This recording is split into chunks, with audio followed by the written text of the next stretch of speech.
quando a gente comete um erro muito grave no passado, se a gente simplesmente não reconhecer que errou, não tentar reparar esse erro e não refletir sobre esse erro, a nossa tendência maior é errar novamente.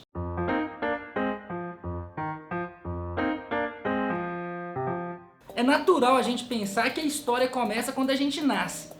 Mas só que tem muita coisa que já aconteceu no país que fica na memória coletiva, fica escrita nos livros de história, mas que nem sempre a gente consegue imaginar realmente qual que foi a dimensão daquilo. Para você ter um exemplo, no final da Segunda Guerra Mundial, teve uma preocupação muito grande da Alemanha para explicar para o povo o perigo do pensamento nazista.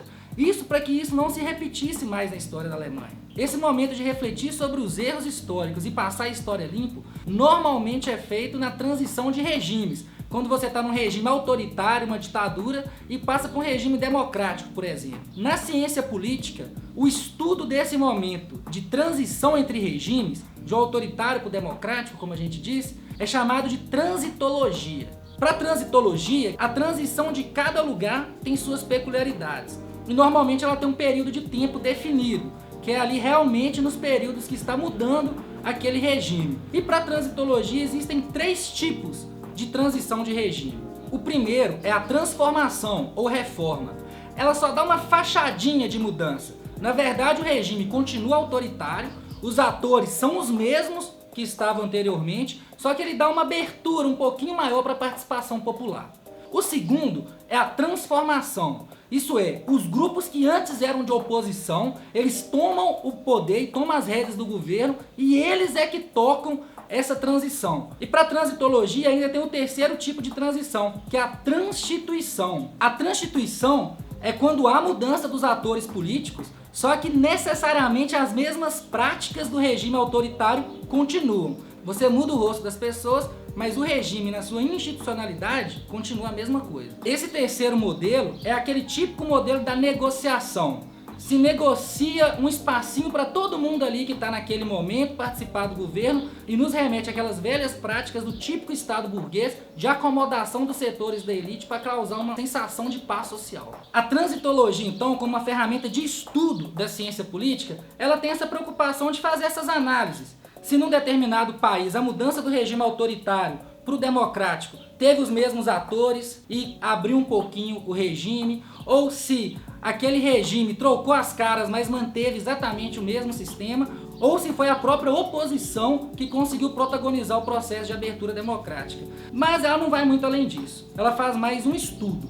Surge então o conceito de justiça de transição, que é um conceito mais ligado à área normativa, ao direito. Ele é ligado a um dever ser.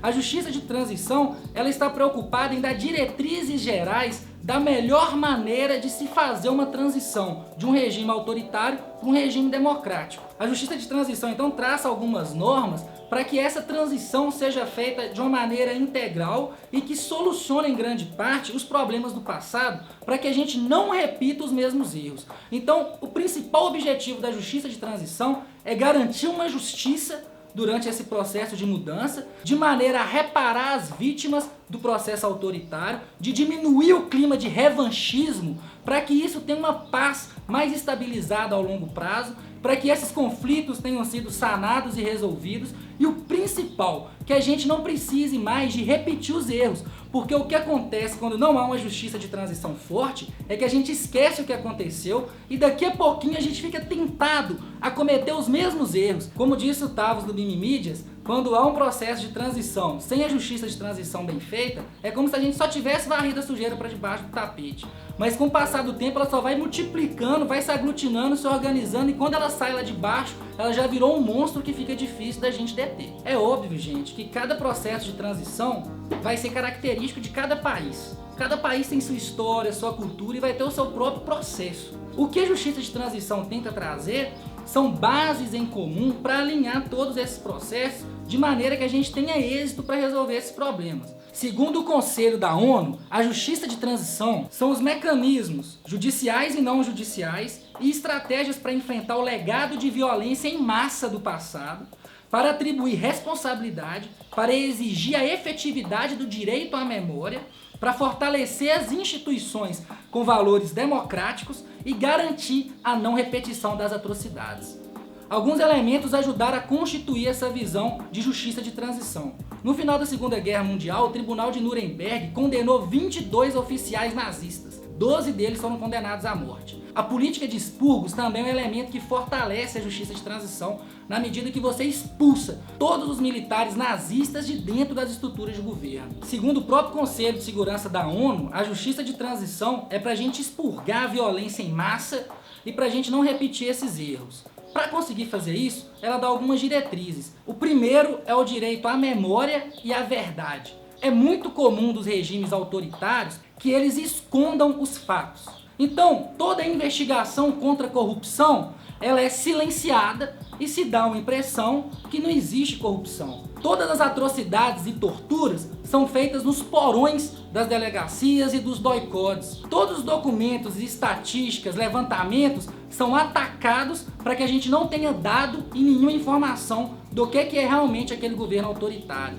Então, muitas vezes, esse governo autoritário passa despercebido como se fosse alguma coisa boa durante o seu governo. E só depois, no momento de transição, é que a gente tem a capacidade de pegar os documentos que eles esconderam, da gente tentar pegar relatos de pessoas que vivenciaram aquelas violências e montar realmente uma documentação falando de quem foi morto, quem foi torturado, quem foi o torturador, qual militar, como que a pessoa foi torturada, se foi no pau de arara, foi estupro, foi criança, qual motivo, quantas mães choraram, quantos filhos sumiram, quantas pessoas têm ossadas encontradas e quantos até hoje estão desaparecidos. O levantamento dessas informações é o primeiro pilar da justiça de transição. Saber quem torturou, quem matou, quem sofreu, quem foi vítima, o porquê e fazer esse levantamento. Que a primeira coisa é dar dignidade para a história dessas pessoas e a gente mostrar realmente a verdade. E a gente conheça a história e isso já ajuda depois para a gente não repetir esses crimes. O segundo pilar da justiça de transição é a reparação,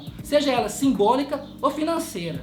A reparação é quando a pessoa é indenizada por ter sido torturada pelo Estado, por ter sido preso. A reparação também pode ser simbólica, pode ser uma audiência de conciliação. Em alguns países da América Latina, os próprios militares autoritários que foram torturadores têm a chance de reconhecer o crime e assim ter uma pena mais branda e nem ir para cadeia. Talvez só uma prestação de serviço comunitário, um pedido público de desculpa. Isso já faz parte também da reparação às vítimas. Para muitos argentinos, essa reparação ela não pode vir em dinheiro, porque ela não é monetarizável. Para esses argentinos, a reparação simbólica é até mais importante. E o terceiro pilar, que é a responsabilização. Essa responsabilização ela pode ser criminal, administrativa, civil, mas é bom que as pessoas que os crimes cometeram sejam responsabilizadas. E aí tem um problema em alguns países, como o Brasil, que tem uma lei de autoanistia.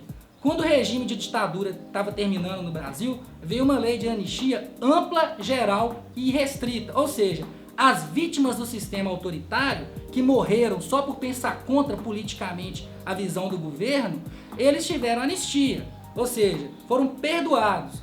O grande problema é que os que cometeram os crimes também entraram nesse pacote e garantiram que eles também não sofreriam nenhum tipo de pena. Em alguns países, volto a dar exemplo da Argentina, essa lei ela já foi até revisada. E aí eles consideraram inconstitucional uma autoanistia. E isso aí é um outro debate, mas que é muito interessante da gente fazer. Porque uma lei de anistia ampla, geral e restrita, ou seja, uma autoanistia, não é razoável. O quarto pilar, também muito importante para a justiça de transição, é a reforma institucional. Isso é, redesenhar o Estado para que ele seja mais democrático, com institucionalidades mais democráticas, que dê participação popular, como a criação de conselhos, criação de consultas, plebiscitos, referendos, isso tudo conciliado com a política de expurgo, que é tirar do governo qualquer mente, qualquer pensamento que seja ligado à cultura autoritária.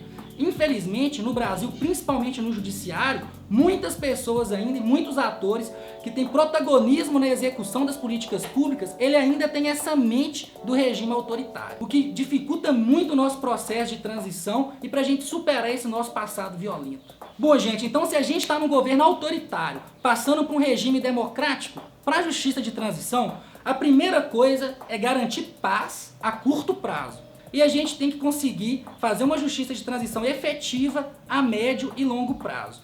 Isso começa através do direito à verdade, seria a comissão da verdade. As comissões da verdade, então, estão atreladas a esse primeiro princípio da justiça de transição, que é o direito à memória e à verdade. Esse momento é a hora da gente expurgar a raiva que está de dentro da gente, é o momento de quem foi vítima chorar, é o momento da gente xingar, é o momento de lavar a alma, lavar a roupa suja, para que a gente depois consiga diminuir o clima de revanchismo e a gente consiga dar oportunidade e dar visibilidade para essas vítimas. Então ali é um primeiro momento, inclusive com um papel emocional muito importante. O segundo momento é que a gente vai buscar reparar, reconciliar e para aí depois a gente responsabilizar. É claro, como a gente viu, que para responsabilizar é muito difícil porque são muitos agentes, muitas pessoas, o sistema inteiro de Estado, é todo um aparato estatal funcionando para a violência em massa, então os crimes mais brandos acaba que passam batidos. Só a gente sabendo realmente o que aconteceu no passado, com detalhes, com informação e com documentação. A gente conseguindo fazer uma reparação simbólica, ou até mesmo financeira,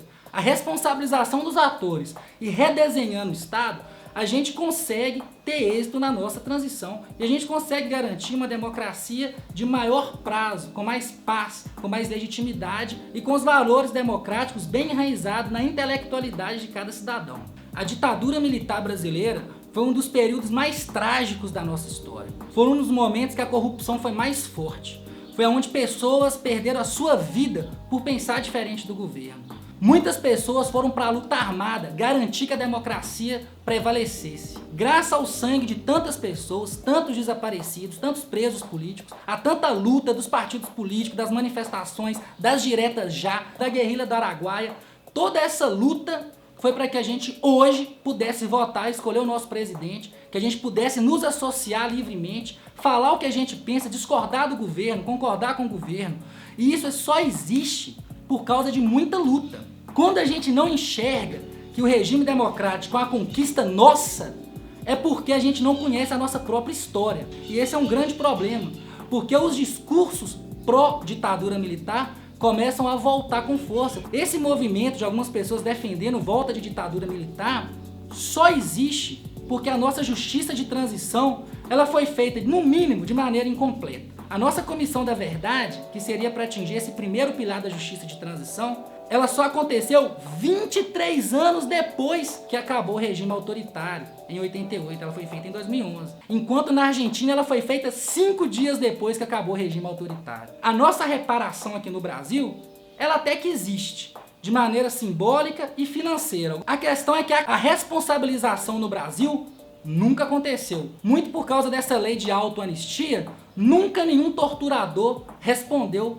pelos seus atos criminalmente. E por fim, a nossa reforma institucional também foi muito fraca. Ainda existem muitos setores autoritários dentro dos governos que a gente considera democráticos. Isso também atrapalha muito a consolidação da democracia. Então, como a gente não trabalhou uma justiça de transição de maneira efetiva, a própria democracia não está enraizada devidamente dentro das mentes e dentro dos corações. Isso é uma reparação que a gente tem que buscar e ainda há tempo. Nós temos que conhecer nossa história, nós temos que ler o relatório da Comissão da Verdade, ter conhecimento do que foram os absurdos cometidos, saber o quanto que a democracia é um avanço, entender muito bem que o militar, já que ele é o braço armado do Estado, ele não pode ser ao mesmo tempo o cérebro do Estado. Então a política pública tem que ser pensada por um cérebro civil para a atuação da mão armada dos militares. Mas é muito preocupante e perigoso quando uma coisa mistura com a outra. Fala pessoal, queria agradecer demais você que viu esse vídeo até o final. Se você ainda não se inscreveu no canal, se inscreva para fortalecer o nosso trabalho. Mande as suas sugestões e suas críticas aí nos comentários. E eu queria mandar um abraço pro Tavos, do Mimimídias. A gente assistiu um vídeo dele sobre Marighella e justiça de transição e que nos inspirou a fazer esse vídeo. Queria mandar um abraço também pro professor Emílio Peluzzi Nedermayer, que dá a disciplina de justiça de transição na Faculdade de Direito e de Ciências do Estado do FMG. Tanto eu quanto o Tavos fizemos essa disciplina e o professor Emílio também coordena o Centro de Estudos de Pesquisas de Transição no FMG, que vale a pena dar uma conferida no trabalho dele. Um abraço.